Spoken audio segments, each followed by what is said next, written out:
কৃষ্ণা চক্রবর্তীর বিরুদ্ধে এবার টাকা চাওয়ার অভিযোগ, বাড়ি ফেরত পাইয়ে দেওয়ার নামে টাকা চাওয়ার অভিযোগ। সল্টলেকের সিজে ব্লকের বাসিন্দার বাড়ি দখলের অভিযোগ কৃষ্ণা ঘনিষ্ঠ আইনজীবীর বিরুদ্ধে।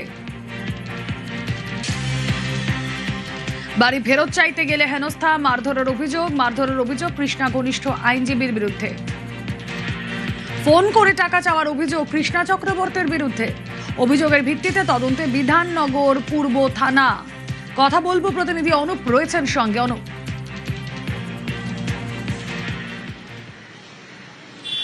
তো এবার বিপাকে বিধাননগরের প্রাক্তন মেয়র কৃষ্ণা চক্রবর্তী, তার বিরুদ্ধে ইতিমধ্যে বিধাননগর পূর্ব থানায় একটি লিখিত অভিযোগ দায়ের করেছে, মেইল করে অভিযোগ দায়ের করেছে। তার কারণ বলা হচ্ছে সল্টলেকের সিজে ব্লকের এক বাসিন্দা, বর্তমানে তিনি পর্তুগালে থাকেন, কিন্তু তার যে ভাইপো, সেই ভাইপোকে কিন্তু এই সিজে ব্লকের বাড়ি তার দায়িত্বে ছিল এবং একজন আইনজীবী কৃষ্ণা চক্রবর্তী ঘনিষ্ঠ, তাকে আইনজীবীকে কিন্তু এই বাড়ি ভাড়া দেওয়া হয়েছিল।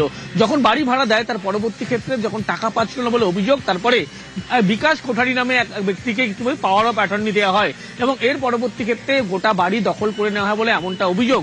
বাড়ি ছাড়ছিল না বলে এমনটাও সেই আইনজীবীর বিরুদ্ধে অভিযোগ করা হয়। কিন্তু 2025 সালে বলা হচ্ছে কৃষ্ণা চক্রবর্তীকে যখন গোটা বিষয়টি জানানো হয়, কৃষ্ণা চক্রবর্তী প্রাক্তন মেয়র তিনি ফোন করে জানান যে এই বাড়ি একেবারে ফেরত দিতে গেলে 1 কোটি টাকা দিতে হবে এবং তারপরে বাড়ি ফেরত পাবে। এমনটাই কিন্তু এই যিনি পর্তুগালে বর্তমানে বাসিন্দা, সিজে ব্লকের বাসিন্দা হলেও পর্তুগালে বসবাস করে, তিনি অভিযোগ করছেন। বিধাননগর পূর্ব থানায় ইতিমধ্যে লিখিত অভিযোগ যেমন দায়ের করা হয়েছে, পুলিশের পক্ষ থেকে গোটা ঘটনা খতিয়ে দেখা হচ্ছে। একাধিক ধারায় তোলাবাজি থেকে শুরু করে বিশ্বাসভঙ্গ, অন্যদিকে প্রতারণা সহ একাধিক ধারায় কিন্তু বিধাননগর পূর্ব থানার পুলিশের পক্ষ থেকে মামলা দায়ের করা হয়েছে।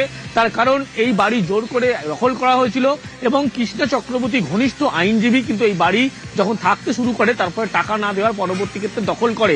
যখন পাওয়ার অফ অ্যাটর্নি দেওয়া হয় এক ব্যক্তিকে, সেই ব্যক্তির ক্ষেত্রে বলা হয় যে বাড়ি কোনোভাবে ছাড়া হবে না, উল্টে থানায় দেখে সেই সময় কিন্তু তাকে হেনস্থা, শ্লীলতাহানির মামলা দেওয়া হবে এমনটা ভয় দেখানো হয়।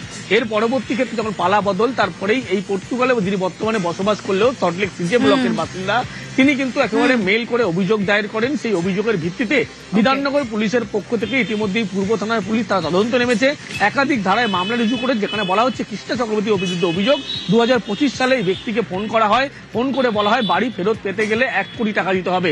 ইতিমধ্যেই পুলিশের পক্ষ থেকে গোটা ঘটনা তদন্ত শুরু করা হয়েছে। রোমেলা।